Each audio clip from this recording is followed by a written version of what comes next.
Yes, hello everyone. Fáilte Ashkady, Cúilín Media. Welcome back in for another weekend review show here on Cúilín Media. It's myself, Seamus Brady, joined by Matthew Hurley for this episode.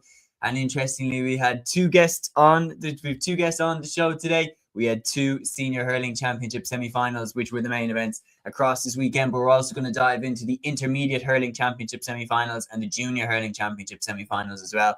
It was a weekend for the small ball, Matthew, and while the competitiveness, I think it's fair to say, of the games did disappoint, the talking points and the amount of them certainly hasn't. We've a lot to dive into here.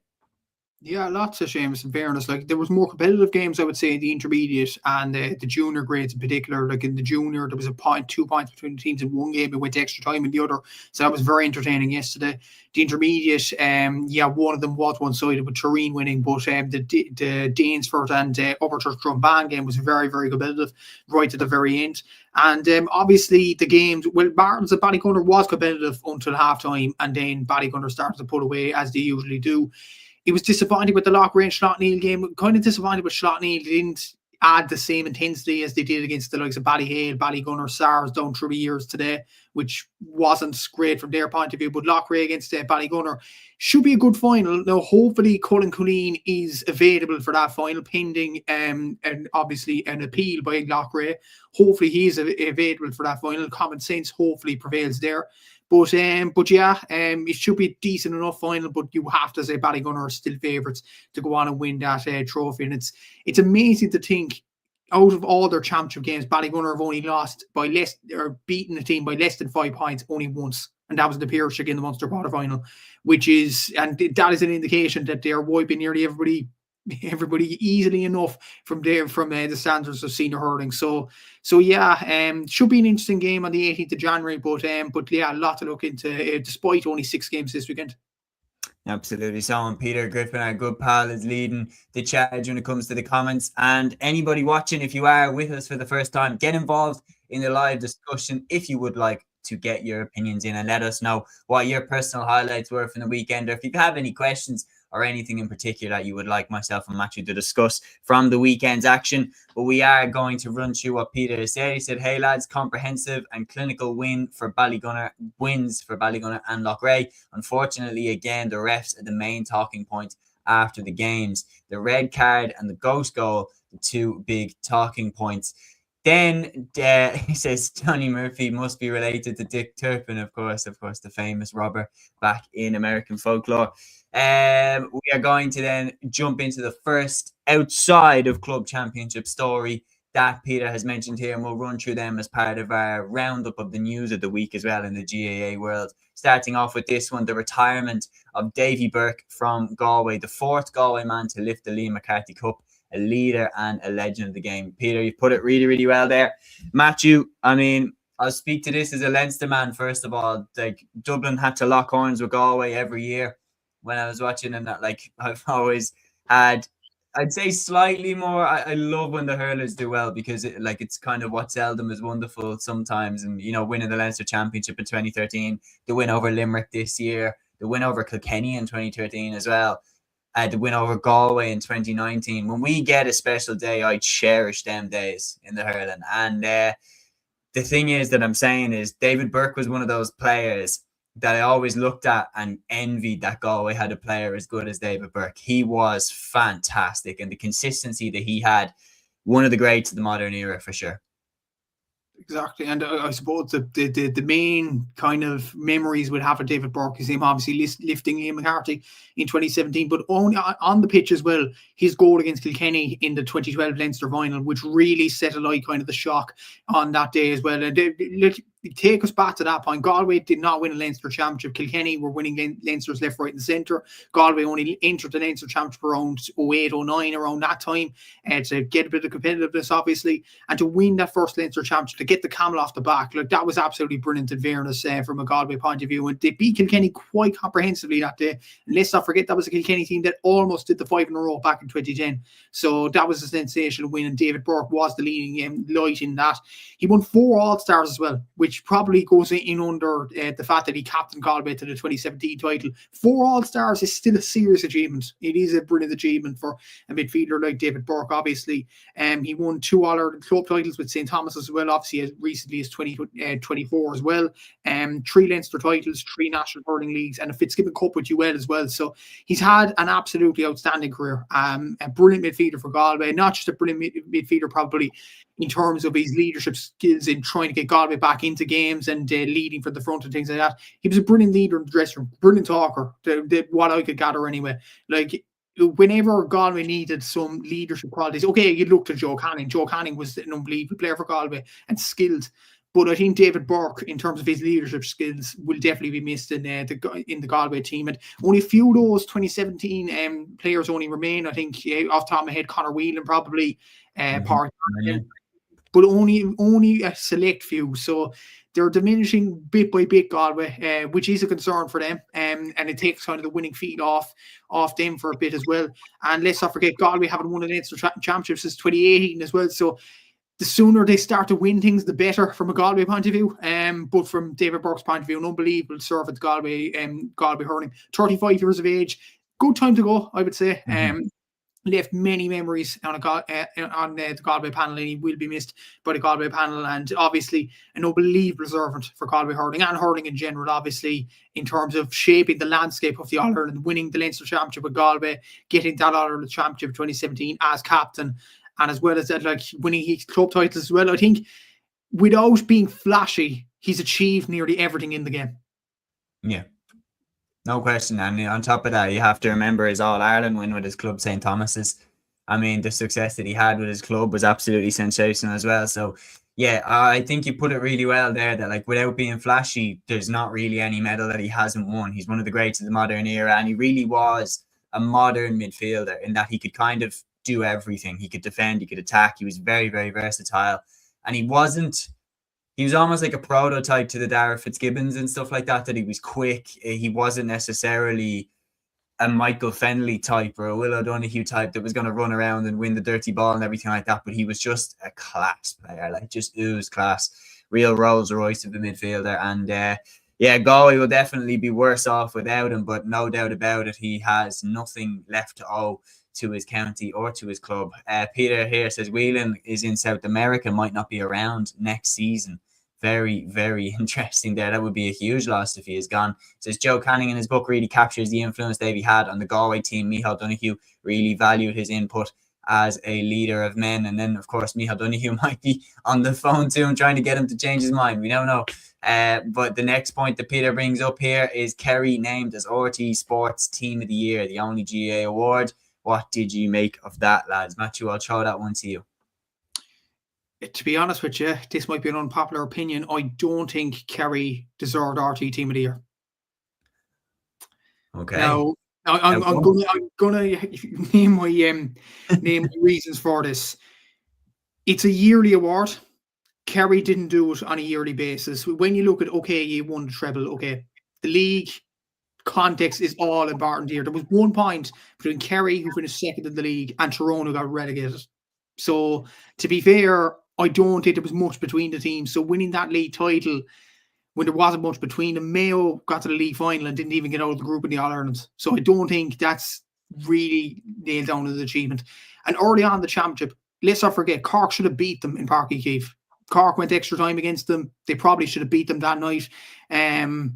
If only for Joe O'Connor's unbelievable goal, Kerry wouldn't have got out of Páirc Uí Chaoimh that night. They also lost to Meath in the All-Ireland group stages. Do I think they performed to their utmost best throughout the whole season? No, I don't think so. Look, they won the All-Ireland and a brilliant performance against Donegal in the final, brilliant performance against Tyrone and Armagh. But did they do it throughout the whole season? I'm not so sure against those. For me, I give it to another Gaelic Games team. I give it to the Dublin LGFA team, to be honest with you. I think their performance in the All-Ireland final against Meath was almost to perfection. And the only kind of slip up that the Dublin LGFA team had in the championship was against Waterford. And let's be fair, Waterford are Division 1 side. It was away from home. That was a difficult game for Dublin. It was a really difficult game. And they got a draw in that game. They got something out of it. Whereas Kerry lost to Meath. So I feel like if you're looking from an overall context of the year, I think the Dublin LGFA team probably deserved Team of the Year this season. look at the other awards, the Sports Person of the Year. I think David Clifford is a very good shout for it. The thing is, though, and it's the elephant in the room, Rory McIlroy did win the BBC Sports Personality of the Year, so you could imagine the uproar if he didn't win the RT one, and the BBC Sports Personality of the Year went to Rory McIlroy. You'd imagine the uproar in many ways if it went to someone else. I think the next three is very, very tight after McIlroy is between David Clifford, Kate O'Connor, and Sarah Healy. It's very, very tight. But overall, you have to say, I'll be like Aaron on them, one of the last videos on the channel. I wouldn't be a massive golf fan, but when you look at McIlroy's achievements, he won the Masters, the Ryder Cup, he won the Grand Slam, he won the entirety of golf this year. Like, you have to give it to McIlroy this season for that. Manager of the Year, I think a Gaelic Games manager could be felt hard done by that, to be honest with you. I think Willie Mullins as well from horse racing could have felt hard done by that. Stephen Bradley, yes, Shamrock Rovers won the double, but they didn't do well in Europe.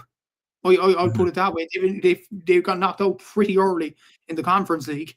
So who would I give Manager of the Year to? Jack O'Connor, I think, would have been a serious show for Manager of the Year, to be honest with you. The way he galvanised Kerry. The way he made history as well. Maybe so, yeah. With the Kerry, I think one of the key things that has to be taken into account when Team of the Year and everything like that is that they won the All-Ireland as well, at a landmark year for Gaelic football with the new rules and everything like that. Like, this year will go down in history as the year where Gaelic football changed. I do agree with you as well, the point about the league, because I will beg that they don't do this again next year. This to peddle out the same lines of, oh, well, who really wants to win the league? And no one wants to win the league anyway. And then they get confused when the league final has a terrible attendance. If you tell all the fans that no one really cares about the league, well, then the fans won't care about the league final, especially if it's a county like Donegal, Mayo, Cork, Kerry, that have to travel hours and hours and hours to get to Croke Park for the league final and pay the accommodation and pay everything like that. Like, if it's someone like Dublin that makes a league final, it's in our back garden. It's a we can walk down to the stadium. But if you want to get a good attendance for the league final, like Dublin Kerry in 2016 in the league final was a sellout in Croke Park, it can be done. It has been done very, very recently. So let's sell the league properly would be my thing for next year. But the reality is Kerry did win the league, and it was important for them because it had the nice little cherry on top that it had been recently renamed as Kern Vihil Iver Hertig after the great Michal Omar Hertig. And then on top of that, they go into the championship. I do agree Cork should have beat them. They did bounce back well, though, to win the All-Ireland. And there will be an All-Ireland that will be crystallised in time, kind of similar to like the Centenary All-Ireland of 1984 and ones like that, because they won it in a big year for the GAA. And Kerry actually seemed to do that very, very well. Like, they won the All-Ireland in 1984 in the Centenary year. They won it in 2000 at the turn of the millennium. Like, they tend to win big marker years. But yeah, I think this one will go down in history because of the rule changes and because of the whole thing that, Gaelic football was saved, because it was, in my opinion. Jacko, a fair shout to, absolutely, for Manager of the Year, 100%. Peter says, lads, I am assuming it is the entire RT Sport team that votes, like Marty, Jared, Joanne, etc. It's a team of journalists as well, Peter. They vote on that. I don't know exactly who's selected. I don't know the full list, but it is people who are highly esteemed and highly respected in the sports industry. But yeah, we've spent nearly 15 minutes running through that, but yeah, we're going to jump in now to the 2 All-Ireland Senior Hurling Championship semi-finals, which took place today in a doubleheader live on TG Cahir. And we're going to start off with the second game out of the 2, and it was the clash of Ballygunner and St. Martin's. Ballygunner 19 points, St. Martin's 10 points at Semple Stadium. Ballygunner breezed past St. Martin's in a very, very impressive display. Matthew, can they be stopped? It's going to be very hard to do so, to be honest with you. They are a super team. And as I mentioned at the start, only one team has got within 5 points of Ballygunner in the championship, and that's the Piercing. It's amazing, actually. That Sarah's Munster semi-final doesn't seem too bad now. 7-point loss, considering when Martin's lost by today. They are just an unbelievable team. And I actually think Martin's perfected their game plan well in the first half. I think they were actually okay. They got in Ballygunner's faces. They got the puck out tactics absolutely spot on. I just think they shot themselves in the foot with probably some wides that they would have regretted. I think Martins, especially in the first half. Rory O'Connor had a couple of frees. He's been brilliant throughout the whole season. 1 goal and 78 points coming into this game. But he had a couple of frees, maybe 3 frees in the first half. He'd normally put over the bar. He just didn't. And when those don't go over the bar, you're just like, this isn't your day. And Ballygunner just absolutely steamrolled them really in the second half. They outscored St. Martin's, I think it was 15 points to 3 or something in the second half. It was absolutely sensational performance from Bally. 15 points to 4, excuse me. I missed the point at the end from Joe Bennett to kind of make the scoreline a bit more respectable, but at the same time it was just a touch of class. Like Desi Hutchinson, you couldn't touch him all day. 2 man of the match awards in a row now for him. Against Aero Guinness and against St. Martin's, absolutely sensational from him. Mike, the Park man, he absolutely performed well on frees. I think Peter Hogan linked the play very well as well. Harry Ruddle, another outstanding display, and definitely stamping his authority as one of the starting players of the Ballygunner team. Stephen O'Keefe, as the game went on, he started to calm down and things like that as well. And I think as the game went on, as the margin started to increase even more, Martin started to panic even more. And look, that's normal. Martin's won their first Leinster Championship a few weeks ago. That shouldn't go unnoticed. It's been a fantastic season for them. They just came up against a juggernaut today. They were superb in every facet of the game, and it's going to take an unreal Loughrea performance in the final to beat this Ballygunner team, because you need a performance of absolute perfection. Like I mentioned on the preview show, since 2023, only 1 club has beaten them after normal time in the championship, and yep, that's ours. So look, it's that just shows you how difficult it is to beat this Ballygunner team. You need to get everything kind of on point. You need to be absolutely perfect. Unfortunately, Martins weren't in the second half. But then again, look, they've won their first Leinster title. It's been a fantastic year for them. It shouldn't go under nose, and it shouldn't go in under the radar. This Ballygunner team are just unreal, though, and it will take a superb performance from Loughrea to beat them in the final. It's as simple as that. Yeah, there's no doubt about it, and you put it very well there. And it's been clear, and this is kind of why I chose them, because their time, they have to make good on this. They have an amazing team right now, and winning 1 All-Ireland with the crop that they have, because it was put to John Milan on the radio. I was actually driving home. I was over in Galway for a few Christmas pints last night, and I was driving back today, and I had the RT Radio 1 on, and I was listening to the commentary of the clash between Ballygunner and of course St. Martin's. And John Milan stayed on the radio program at the end, and they were firing a few questions to John and everything like that. And basically, John was asked, has this Ballygunner team underachieved or everything like that? And he was saying, well, they haven't underachieved in Waterford, obviously. They've broken all the records in Waterford. They've broken all the records in Munster. They have the most Munster championship, the most Waterford championships. They've, however many Waterford championships in a row. But now they have to capitalise Carpe Diem and take another All-Ireland title, because they will be thinking about it, especially if they don't win it this year. When you combine, the loss to St. Thomas's on penalties that year when Ballyhale Shamrocks were knocked out at their peak, that was one that I feel like Ballygunner left behind them. I think that they were the best club team in the country that year. I really think they left it behind them. This year, if they don't win, will also feel like that, because when you look at the stats and everything like that, it's been really, really apparent. Ballygunner have been on a mission from the beginning of the year. They have to make good on the team that they have right now. And you look at the stats, nobody's got close to them, really. You mentioned there in the Pearshig getting to within 5 points is the closest since Waterford that anybody has got to them. They've put up very, very impressive victories over quality sides like Sarsfields, like Aero Guinness. And in this game against a very, very good St. Martin's team, they looked a class above, especially in the second half. They're going to be very, very hard to stop in the final. Even though Loughrea have looked fantastic, Ballygunner just seem like they're on a mission. And you mentioned it as well about Desi Hutchinson, and fair play to you. You posted it up on Cúilín Media and the Gaelic Statsman Instagram page. Desi Hutchinson in his last 6 games has been absolutely sensational. You mentioned it there, but please put it for us again. How good has this guy been? Well, the stats tell you all you need to know about him. 5 goals and 28 points, 5 goals and 21 points from play in his last 6 games. That's since the Waterford semi-final against De La Salle and right up to today against St. Martin's. 33 shots converted out of a possible 48, which is sensational. 69% shot accuracy. Like, normally you'd be happy with, say, 50 to 60%, but this guy's so consistent always, Desi Hutchinson. 9 goals and 77 points. This is the entire club championship this season. In 2025-26, 10 goals and 97 points when you throw in his Waterford tally this year across league and championship. 10 goals and 97 points in a calendar year. That's not bad, is it, Seamus? It really isn't. It's sensational in its own right. And as I mentioned before, 2 Man of the Match awards in a row against Errol Guinness and St. Martin's today. He's just so consistent.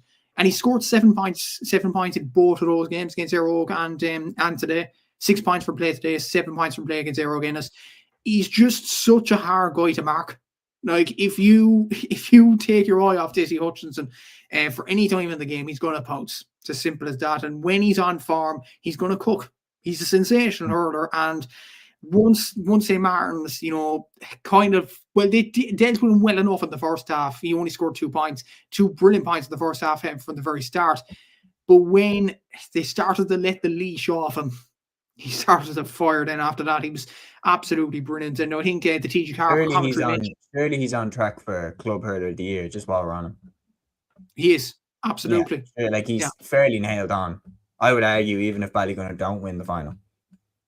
Yeah, he's absolutely sensational. And I think the TG Carver commentary mentioned he scored 3 points in the first half. The TG Carver commentary were mentioning Ballygunner scored 4 points in the first half. He scored 75% of Ballygunner scores. Obviously 4 points in the second half was sensational as well. 3 points from play in both halves across the board. Like, it was just a really good performance from Desi Hutchinson. Obviously with the helping cast of Peter Hogan and Patrick Fitzgerald and all them. But this guy really makes Ballygunner tick. He's an outstanding hurler. We mentioned he was actually kind of on the decline, some people were saying, with Waterford in Intercounty. He was dropped by Peter Cúilín at the end of the Munster Championship, let's remember, against Cork. And a lot of people were questioning Desi back then. I think he shut up the doubters in this club championship this year now. He's been absolutely sensational, and he has shown the qualities that he does possess, and he has shown everybody that he's not gone by a long shot in terms of a hurler. And if he can replicate this form for Waterford next year in the Munster Championship, he'll be a hard man to mark. It'd be impossible to mark. But, like, the other thing is as well is, how do Ballygunner keep doing it? Because every time, the amount of times they're in games where they seem to run through a routine of smashing teams early in the first 15 minutes, getting up a bit of a momentum. Then whoever they're playing against seems to have a decent second quarter where they make it a little bit interesting at halftime, like maybe the game's not done yet. But then always in that third quarter, Ballygunner always seem to take over, take control. What are the things that they do really well to achieve this? I think it's maybe a calmness on the pitch because they're so experienced at this level. Like, I think Jason Ryan said in one of his interviews recently that just when there's a sucker punch, they don't panic at all. Like, they were 2 points down today. They could have easily been 4 or 5 points down, but I think Jason did mention to me all O'Donnell after the game that these players are experienced enough, they're successful enough. He just lets them at it, to be honest with you. Like, I noticed it firsthand, obviously, with Daniel Hogan's second goal for Sars, and that brought Sars within, I think it was 3-4 points, and it was close enough then, and you think, okay, Sars are getting back into the game here. And then Ballygunner just calmed the thing down again, and they strike 2 goals in a matter of minutes. Like, they're just that sort of a team that don't, I think they don't recognize what pressure is in a way, because, like, when a team puts them under pressure, they just seem to find the answers each and every time. They're absolutely brilliant side, and yeah, it's very hard to stop when you're experienced enough, when you're smart enough as well in these sorts of situations. I think there was a moment in the game where Martins were running through a goal. I think it was Rory O'Connor running through a goal. And there is a rule in hurling. I don't like this rule, I'll put it this way. But there is a rule that in intercounty hurling, if you fall outside the box, but it is a clear goal scoring opportunity, it's a penalty. But in club, if you do it outside the box, it's just a free in. Ballygunner did this against Martins today. I think it was Ian Kenny. It might have been the cornerback, one of the defenders for Ballygunner anyway, dragged Rory O'Connor down outside the box. And most people think, oh, that's dirty play. We don't want to see them succeed. But from their point of view, it's incredibly smart. It's smart play. And like Martins, instead of getting a goal, they get a tap over point instead. And the momentum has gone out of their sails then. And they know when to kill the game as well. They are just so smart in everything that they do.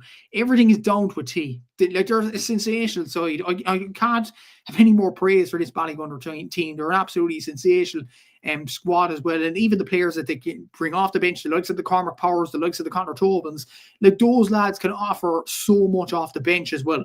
They're such a brilliant squad. And you even see with their B team win the Waterford Intermediate Championship this year, they are just a well-run club and they're so experienced in these situations. Like, I think, honestly, they just do it because they're just used to it, Seamus. They're used to it each and every season and they know what to do in these sorts of situations. I think it's just as simple as that. And they're so calm as well when other teams might panic. Yeah. And I mean, you put it really, really well there, but Ryan has come in with a really, really valuable point here. He said, as good as Ballygunner were in the second half, the goal not counting was a turning point. Would have been a 5-point lead instead of 2. Never know what could have happened from there. Matthew, it is a really, really good point. Like momentum, the thing is that given how good Ballygunner were and given how much they pulled away in the second half, I think you can't say if that goal goes in, then St. Martin's are through to the final. I think that would be a bit ridiculous to say. But it definitely would have given St. Martin's a turbo boost that they would have needed in order to beat Ballygunner. And the reality is what we were talking about with Ballygunner, how good they are, is on the days where they have been taken out, things have fallen for the teams that have taken them out. Like when St. Thomas's beat them, they beat them on penalties and things did go right for them in the game and went wrong for Ballygunner in that game. Because Ballygunner are so good, everything needs to go right for you. And that was one thing that Martins didn't have the rub of the green with at all. What was your take on this instant? Initially, when I saw it, Seamus, and I'm a neutral in this, I thought it was a throw into the back of the net. And I thought, okay, Sean Stack made the right decision there.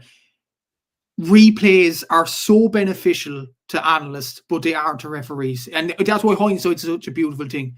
Because when I look back at the replay, I was saying, oh, okay, that touched Ian Kenny's leg. It should have stood. But can you see where I'm coming from, Seamus? Yeah.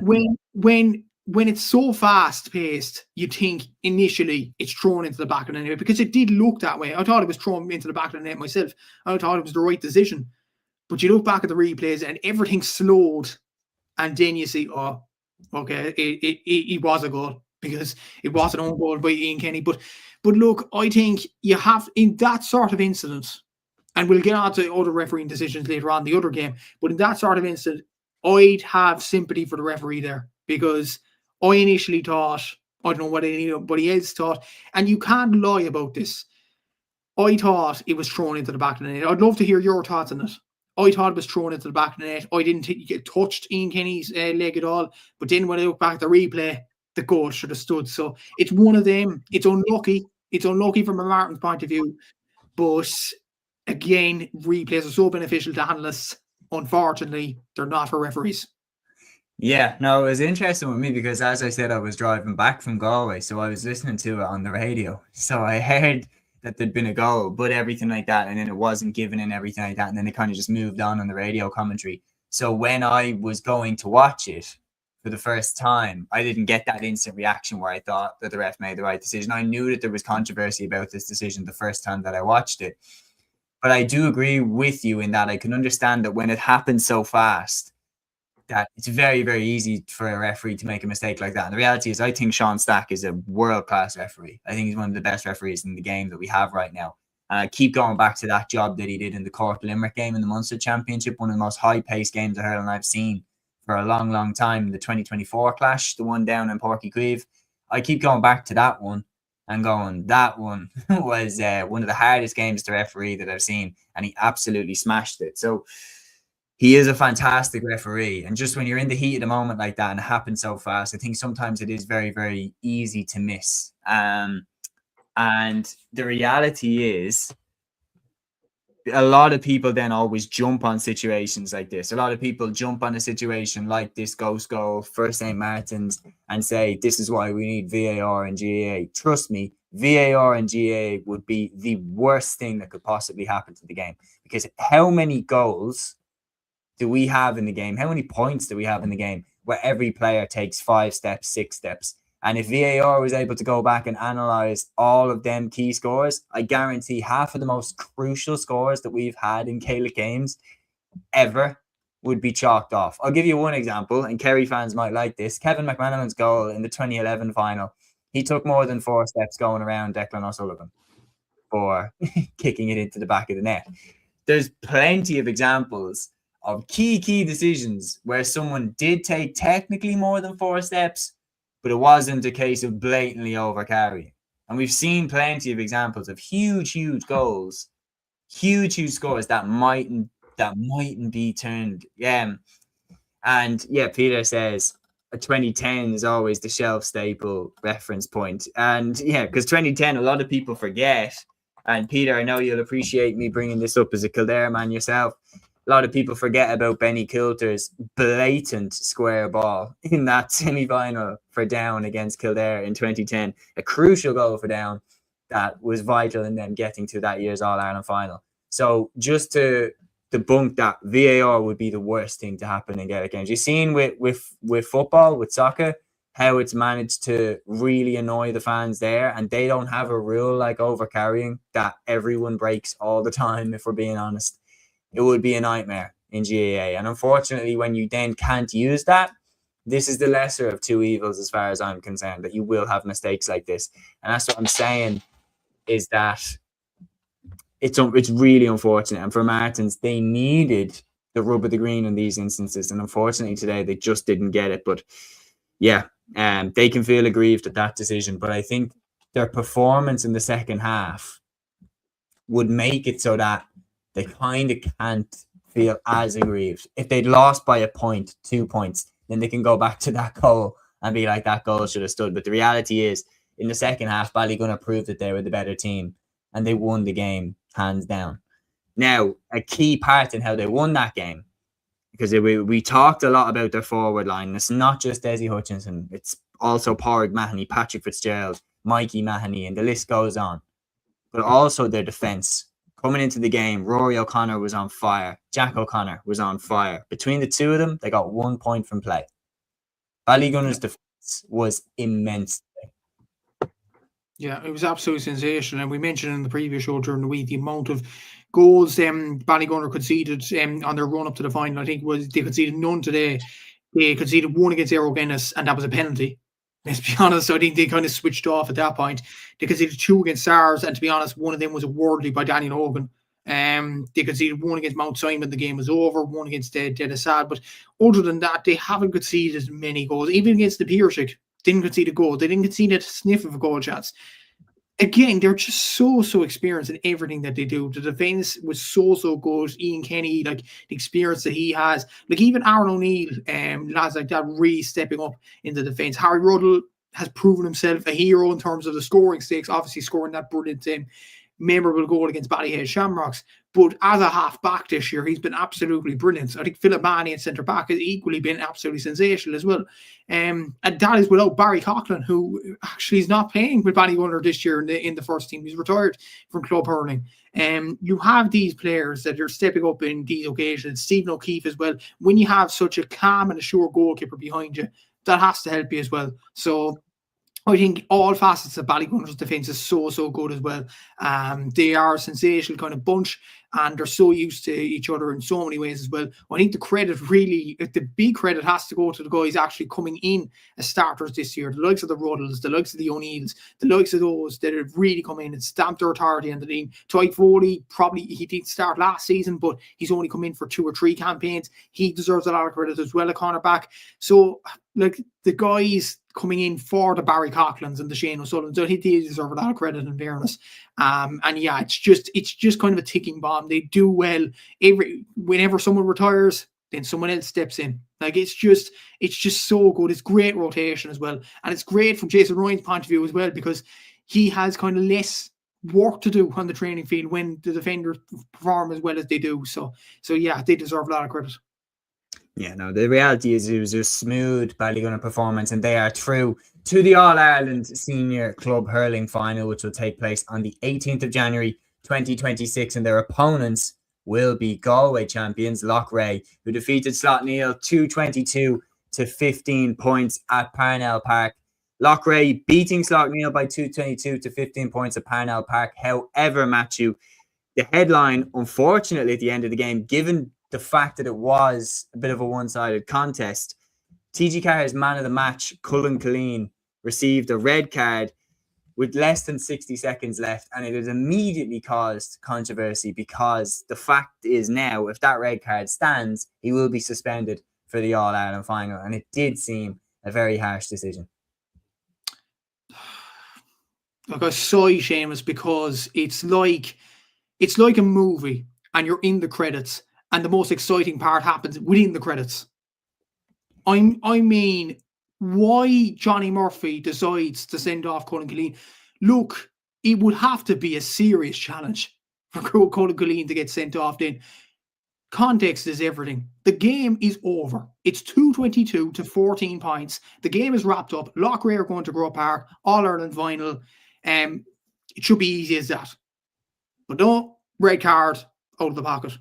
And I'm like, look, okay, you need to stamp the authority. I get that from a referee's point of view.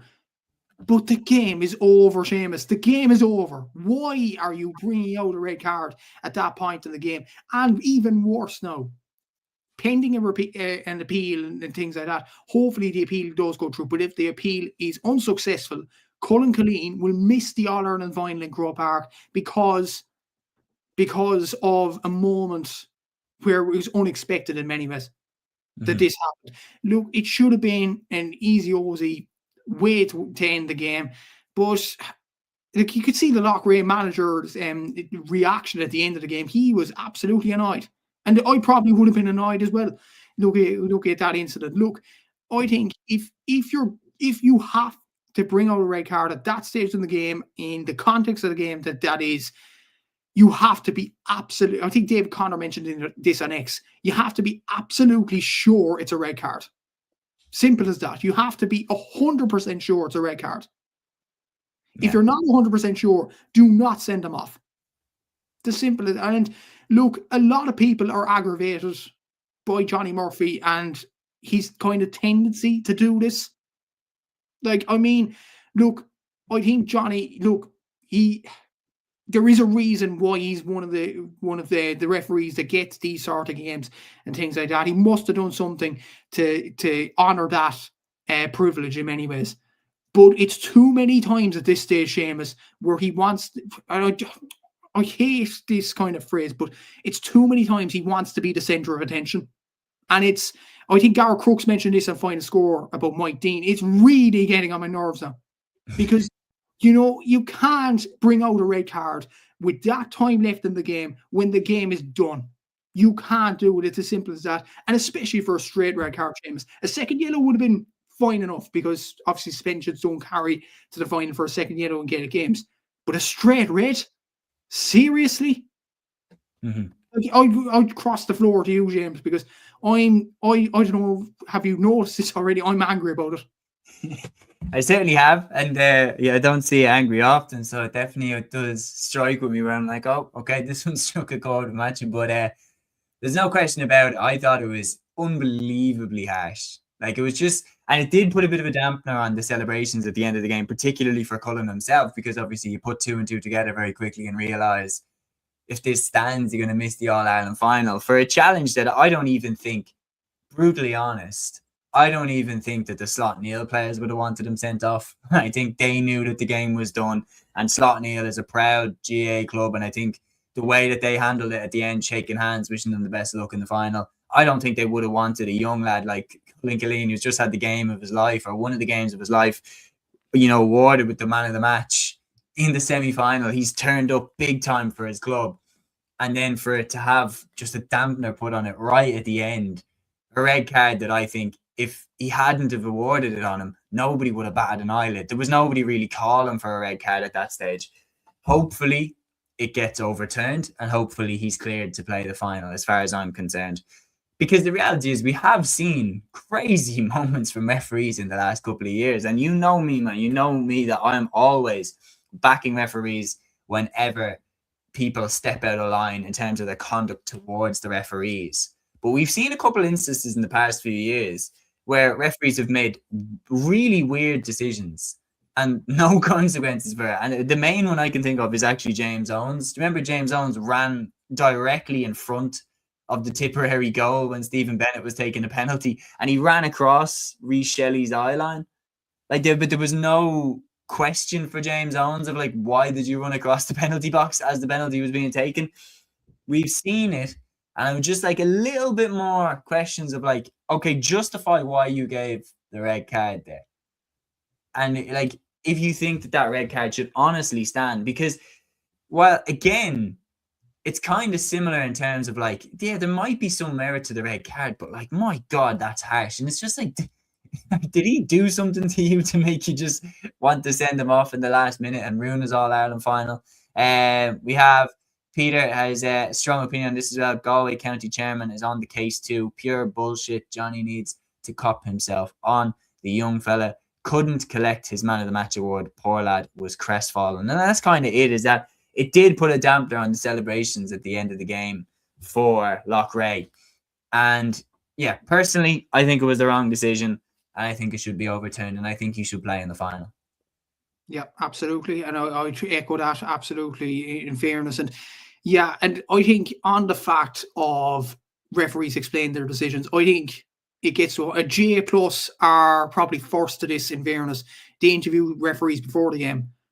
I'd ask, if you interview managers and you interview players, you have to interview referees as well to kind of just explain decisions at the end of the game. Sometimes you need to get the ref out of there. I will say, like, sometimes there's games where that won't be possible. Like, Loudmead 2010, I don't think Martin Sludden would have been given an interview after the game. But actually, he has disappeared. He is completely... I've never seen a man be so spoken about and then just disappear off the face of the earth. But I do think it's an interesting one. Or maybe, in a way, the fact that the Premier League, to some degree, has introduced, you know, a referee explaining the rules and everything like that. And David Coldrick dabbled in a bit of that for GA Plus and everything like that, explaining why certain decisions were given. That would really help. That would really help. Because there are some decisions, I think, especially with the new rules, that fans, like from a Gaelic football perspective, there are new rules that the fans would be looking at going, what's that for again? And if you have a referee that pops up and explains it very officially, I think it might help fans. And it might stop people speculating on what frees were for, etc. But I think with this one, it's fairly cut and dry. I don't think he should have been given a red card. And I think that's kind of case closed. And hopefully, for myself and Matthew, hopefully Cúilín will line out in the All-Ireland final for Loughrea. But we are going to jump into the game itself. Because coming into the contest, they're going up against the Slaughtneil side that, I mean, you can attest to this, Matthew. I'd say your heart was in your mouth being involved with the SARS team when Slaughtneil had that goal chance right at the death last year in the All-Ireland semi-final. They've been banging on the door for years in terms of getting to the All-Ireland final. Their dominance in Ulster has been unparalleled. But yet, once again, the semi-final proves a step too far. And the thing that would worry me from a Slaughtneil perspective is they were miles off it this year compared to previous years. And I think you hit the nail on the head there, Seamus. They were absolutely well off today. I think their intensity just wasn't at us, especially in the second half. Like, it wasn't just the SARS game last year. They were up for it against Ballygunner. They were up for it against Ballyhead Shamrocks in previous seasons. And realistically, looking at those 4 games, and Cúilín as well, which was another game back in 2017, and there was another game in between that, which would you have said would have been the most realistic to win, given the history and given recent achievements and things like that? It probably would have been today against Loughrea. Loughrea, brilliant performance. I'm not degrading them at all, but like Slaughtneil were just sloppy, I thought. They were just I thought the intensity wasn't there. They only scored 8 points from play as well, which was very, very concerning. Initially, it was Loughrea getting bookings and conceding frees in the first half that was actually keeping them in the game. It was just very, very lax, I would say, from a Slaughtneil point of view. And you just had the feeling, once Anthony Burns hit the back of the net in the first half, the game was going one way. Loughrea were going to go on ahead and win that game. And the start of the second half that Loughrea made, you have to give a lot of credit to them. It was a good start. And then Vince Morgan scores that brilliant goal, which probably will be up there for goal of the year in terms of end of the year awards, definitely. It was a sensational finish. And Loughrea stamped their authority on the game. But when you look at it overall, like, I know Slaughtneil had a better shot accuracy with 65% compared to 60%. Loughrea had 14 wides. But Loughrea had 40 shots inside 60 minutes of hurling. Slaughtneil had 23. That tells you all you need to know, that Loughrea were well above Slaughtneil in so many facets of the game. And even look at the two halves there in terms of in terms of half time and stuff like that. Loughrea had 23 shots in the second half. Slaughtneil had 23 shots in the whole game. That just tells you all you need to know as well, that it just wasn't going Slaughtneil's way today at all. And they were outplayed in so many facets of it. Yes, Loughrea had a few wides. I think they have to improve on that in the final to go ahead and beat Ballygunner.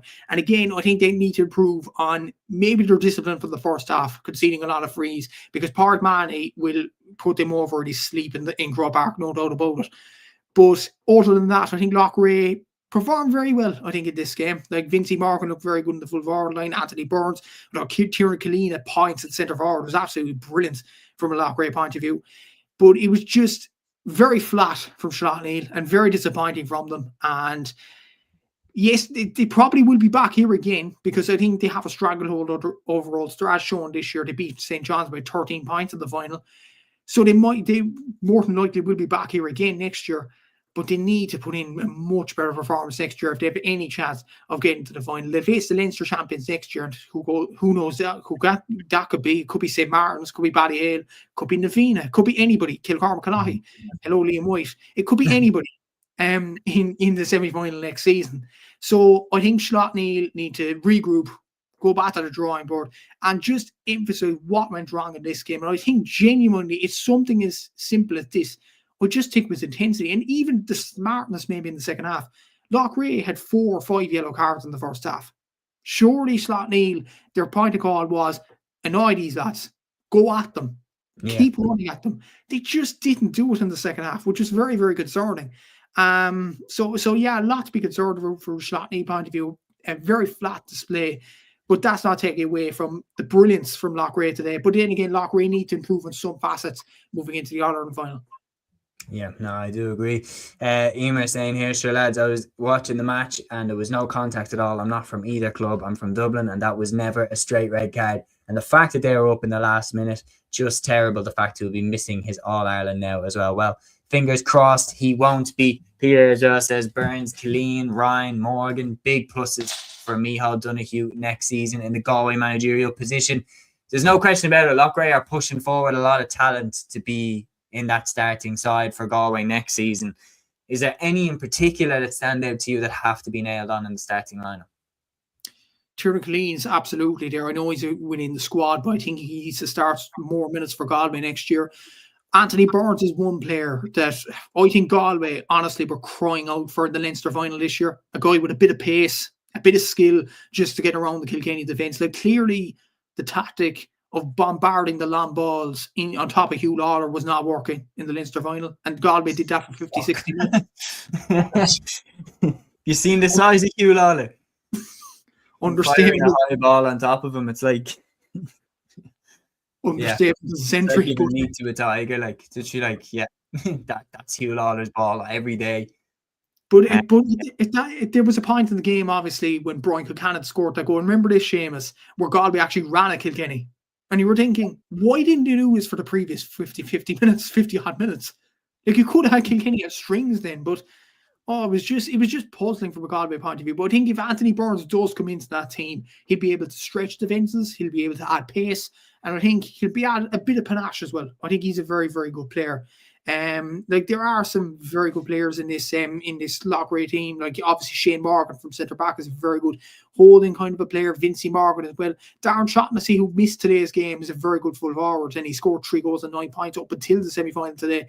Hopefully he's fit for the Ballygunner game, but I think he's a definitely one for me, O'Donoghue, to look at. I think Jamie Ryan at wing forward is very, very good as well. So yeah, there's a lot of options in that team. Of course, Colin Cúilín as well.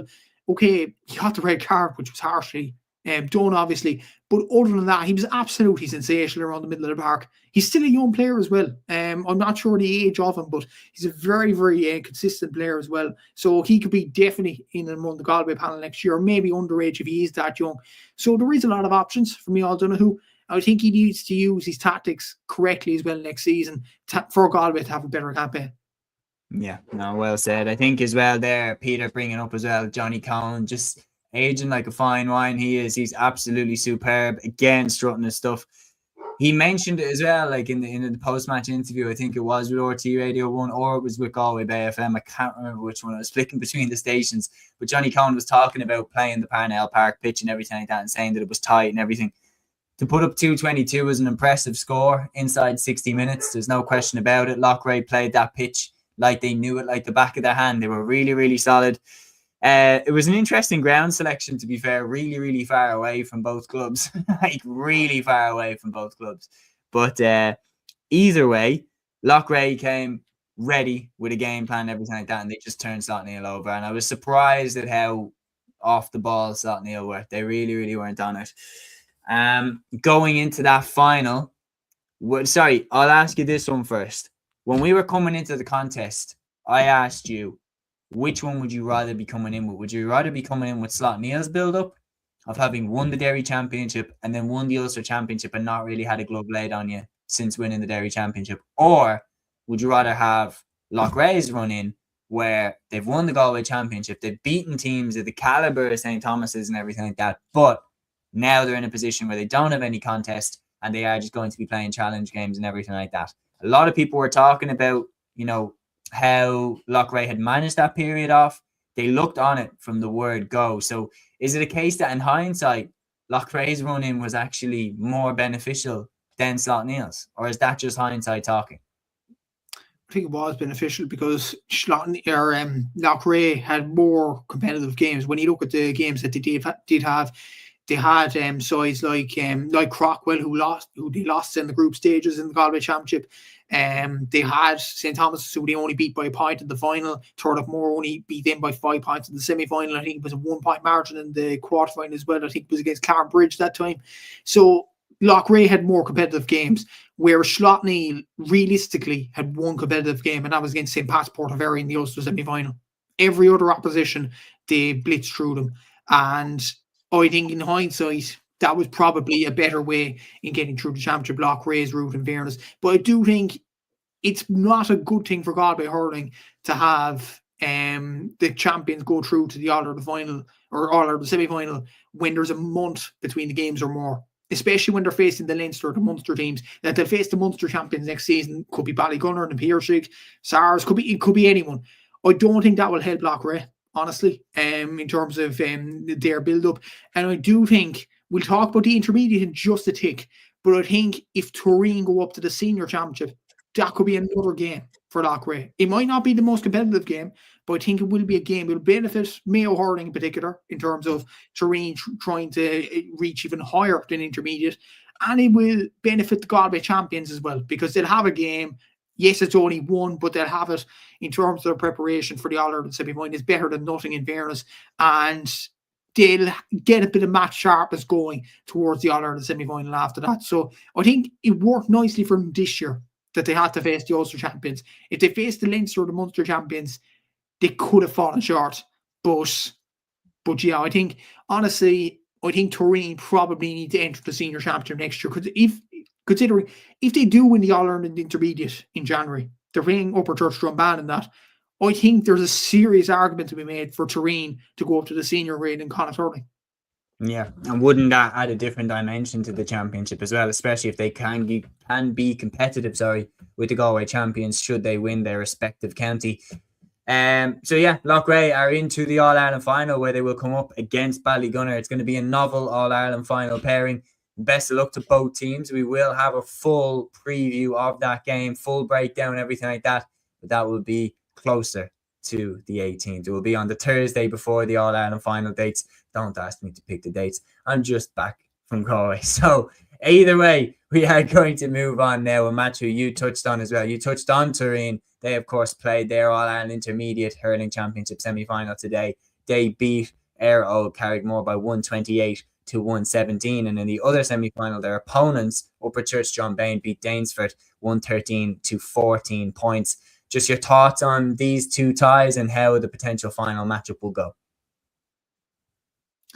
We were talking about the games during the week with Liam and Aaron and myself in the pod during the week. We were saying that Danesford are definitely a team to watch with the likes of Richie Hogan, with the likes of Paul Murphy at centre back as well. Like, they have experienced players and they were beating teams at a canter as well. But I think this Upper Church Drumban team, they may not have Tipperary seniors in the team, but they are a very good oiled machine in many ways. They beat O'Callaghan Mills in the Munster final very, very comprehensively, and that's the clear champions. That's a very tough game to have. They beat Ballinhassig as well, the Cork champions, which is a very hard thing to do. The Cork champions usually do well in the intermediate and junior grades as well, so that was a fantastic achievement. And today they showed brilliant grit and determination to go and win this game in Portlaoise. Luke Shanahan got 7 points from frees. Gavin Ryan got 2 points from frees. Paddy Green got 2 points as well. But the main kind of scorer was Pat Ryan, who got a goal and a point from play for Upper Church. It was a brilliant display from them, and they'll be going to Crow Park with confidence under their beds, no doubt about it. To be honest, Danesford had some decent players as well, the likes of Fionn Manny with 3 points for playing, Anthony Ireland Wall with 7 points. Love that name, by the way. Brilliant display from them. But yeah, look, it was a brilliant win for Upper Church, and they will progress to the final. Probably as favourites over Turin, who were in their second final in 4 seasons. Their last final, obviously, they lost to Monaghan, the Munster champions from Limerick. So they'll be hoping to get revenge on the Munster champions this time in this event in the intermediate grade. Like, they were comfortable winners today, 128 to 117 over Carrickmore. Mayo seniors Shane Boland, Liam Lavin, Sean Kenny, and man of the match Owen Delaney really excelled for this Turin team. They also had the likes of Fergal Boland in the team, so they have the bulk of the Mayo senior team who won Division 3 in the National League in the past season, and also got to the Nicky Rackard Cup final. So they have a bulk of the Mayo team. To be honest, I think, hazarding a guess, I think the Turin team have about 10, 11, 12 of the Mayo starting 15, which is very, very impressive. They are a very good run hurling club in fairness, and they will be serious in the All-Ireland final. Like, Monaghan got tested all the way by them in the 2023 January final. So I think Upper Church will definitely have their work cut out in the final. So it should be a very entertaining game, no doubt about that. Word for A.D. Kelly for Carrickmore. He's Tyrone's main scorer in the hurling, and he was Carrickmore's main scorer today. But it should be an interesting game, Turin against Upper Church. And I did mention about Turin with the Connacht Championship. If Turin managed to win this game in the All-Ireland final, there is a serious argument to be made for them to go up to the senior ranks in the Connacht Championship. But like, Upper Church will be a hard team to beat in the final, especially all Munster champions are. So it should be an interesting game in a month's time. Absolutely, well said. Yeah, and on top of that, we will be doing a full preview for that intermediate final when we are approaching the weekend in which it is taking place, obviously in the new year. But now we're going to move on to the junior grade. We also had the All-Ireland Junior Hurling Championship semi-finals, which took place yesterday on the Saturday this weekend.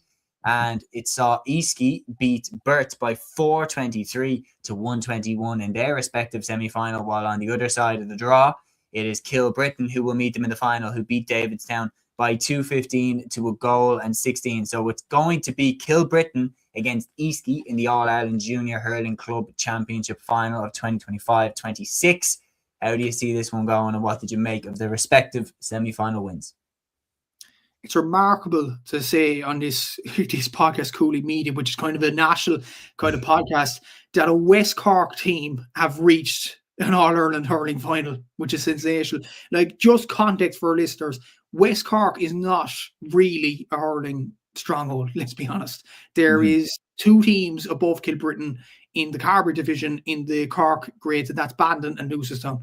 for Kilbrittain to reach an All-Ireland final, to win the Munster Championship, to win the Cork Championship, to perform the way they did, to win 8 games on the trot in Championship, it's absolutely brilliant. And fair play to everybody involved in Kilbrittain. Joe Ryan, the manager, absolutely brilliant motivator, and I can say that as well. Obviously, I know Joe quite well. He's a very, very good operator, very good manager, and wishing him all the best in the final.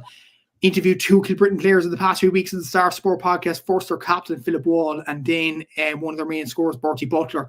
And they're just enjoying this run every way. Like, it's just a brilliant run for Kilbrittain in this run. And Davidstown really test them all the way in this game in Clonmel.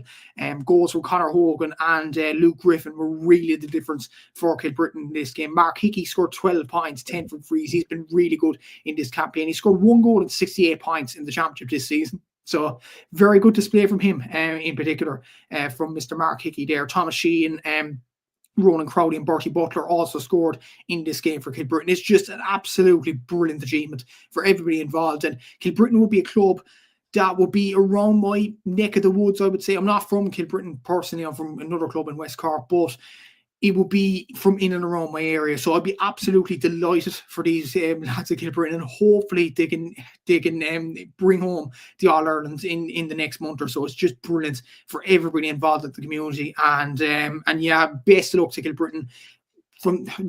Best of luck to Kilbrittain in the junior final. It's a brilliant achievement to get there, and what a sensational achievement for anybody in the Carbery division. As for the other semi-final, Eastleigh against Burt, this game went to extra time. It was a very competitive game, but a word for a performance of the weekend, I have to say. Andy Kilcullen, word probably known to many as a Sligo Winter County hurler, one of the main Sligo Winter County hurlers. He scored 4 goals and 10 points in this game. 4 goals and 3 points from play. Pretty good display from him. He scored 7 goals and 81 points for Sligo in the inter-county season as well. He is, and I said this in the previous show during the week to the lads, if he was from any other county but Sligo, he'd be talked about a lot more. He's a very, very good hurler. And obviously you had Fillion Cawley, who had a very good display as well, with 6 points from play. Tommy Cawley got 3 points from play. Fionn Connolly got 2 points. Fionn Moylan and Patrick Walsh also got in the score sheet for Eastleigh. And coincidentally, Dave played in the All-Ireland final in the 22-23 season, and they lost by 8 points to a Cork club, Ballygunner. So they'll be hoping to gain revenge on the County of Cork in this game against Kilbrittain in the All-Ireland final, but we'll have to see what happens. Should be an interesting game, but without sounding a bit boyish, Seamus, I hope Kilbrittain go and win this All-Ireland. It's going to be a fantastic achievement if they do. But then again, if Eastleigh do it, it's brilliant for Sligo hurling. So it's kind of the best of both worlds in many ways for kind of the little underdog in many ways. Absolutely. And then that's what the club championship stories are made up of. And for Eastleigh as well, there has that kind of added element to it that if they keep rising up the ranks as well as Turin, like hopefully in 10 years' time, you have a situation where you could have a Sligo champions going into the Connacht Championship, Mayo champions going into the Connacht Championship, and just the standard of hurling continuing to rise around the country and bring a new element to the club championship as well. That the Galway champions don't just go through to the senior semi-finals, that they'd have to battle their way through the province in a similar way. I think that would be a benefit to everybody around the country. So absolutely massive congratulations to all clubs involved who won their respective semi-finals across the weekend and will now play in the showpiece events in January of 2026. That is all from myself and Matthew. Peter here saying, lads, wishing you both a very happy Christmas. Have a good one, and thank you for fantastic shows this year. See you in the new year. Happy Christmas to Liam and to Aaron too. Well, Peter, before you go, I do want to plug this. Stay tuned next weekend, Sunday, the 28th of December. We will be doing the Cúilín Media End of Year Awards show, end of year review, a quiz, bit of fun, bit of a laugh, and it will be hosted by Sean Carroll himself. So he'll be hosting the quiz, and it will be myself and Aaron, the 2 dubs, against Matthew and Liam, the 2 people who are not dubs. So we'll see who wins in that clash as we go head to head. But until then, I want to wish you all a very, very Merry Christmas, and from the Cúilín Media team, enjoy the festive season, and we will see you all next week. Thank you and take care. Instinct.